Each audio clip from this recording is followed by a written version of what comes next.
পীরের উসিলায় সালেকেরা তখন জিকির আজগার করতে বসে, তখন আল্লাহ তাআলার তরফ থেকে যে আল্লাহ আল্লাহ করে যে চায় সে পায়।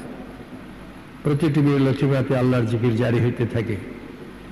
খারাপগুলি উঠে যায়, খারাপ চিন্তাগুলি দূর হয়ে যায়, ভালো খেয়াল আসে, ভালো চিন্তা আসে, ভালো কাজের দিকে মন যায়, আস্তে আস্তে সে আল্লাহর ওলি হয়ে যায়।